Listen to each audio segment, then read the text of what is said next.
C'est une racine de toutes sortes de maux que l'amour de l'argent.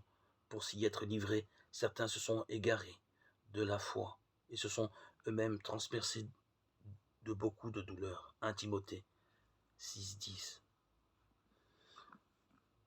Je suis né en Chine.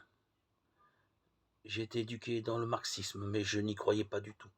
Ma devise était « On ne peut compter que sur soi-même ». La vie n'était pas facile en Chine. Tous les membres de ma famille travaillaient dur dans l'espoir d'un avenir meilleur.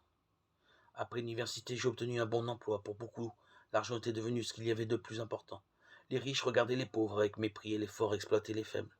Un jour, je me suis rendu compte que j'étais devenu comme ces riches et j'ai commencé à me détester. Je me sentais fatigué et sans but. Les gens ne pouvaient-ils pas vivre en paix avec des cœurs purs? Ne pouvaient-ils pas s'aimer les uns les autres? Cela semblait facile à dire, mais je savais qu'il fallait une force particulière pour que cela puisse se réaliser. Je n'avais pas cette force, je me posais des questions sans trouver de réponse. Mon mari et moi avons émigré au Canada en 2001. Nous avons eu la chance de nous faire de nouveaux amis, Jack et Carol. Dès que je les ai rencontrés, je me suis senti à l'aise avec eux, comme si nous connaissions depuis toujours. Plus nous devenions proches, plus ils me surprenaient. Ils vivaient si simplement et étaient si affectueux. On pouvait voir la paix et le bonheur sur leur visage. Comment faisaient-ils pour vivre ainsi? Je voulais connaître le secret de cette paix et de ce bonheur. Mais nos avis nous ont fait découvrir la Bible. Au début, je les considérais uniquement comme un bon moyen d'améliorer mon anglais. Mais à ma grande surprise, j'y ai trouvé la réponse aux questions que je me posais. Jacques et Carole vivaient dans l'amour et la paix parce qu'ils avaient de la force en eux, et cette force était celle de Jésus-Christ. Un soir, alors que nous étions en train d'étudier la Bible ensemble, j'ai lu ces paroles. Voici, je me tiens à la porte et je frappe.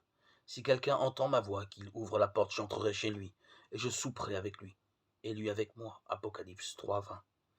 J'ai fermé les yeux et j'ai senti la présence de Jésus. Je pouvais entendre sa voix, alors j'ai invité Jésus dans ma vie. Quand j'ai reçu l'amour de Christ, je me suis sentie pure, forte, joyeuse. Et j'ai su qu'une nouvelle vie avait commencé pour moi.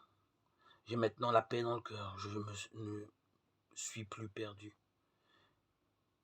Et vous, avez-vous le cœur en paix? Vous pouvez recevoir Christ dès maintenant par la foi, au moyen de la prière. Prier, c'est tout simplement parler à Dieu. Il vous connaît, et il est plus attentif à l'attitude de votre cœur qu'aux mots que vous utilisez. Voici une prière que je vous suggère, Seigneur Jésus.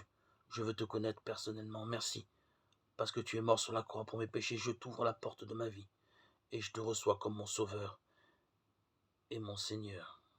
Témoignage de Winnie Wayne Lee.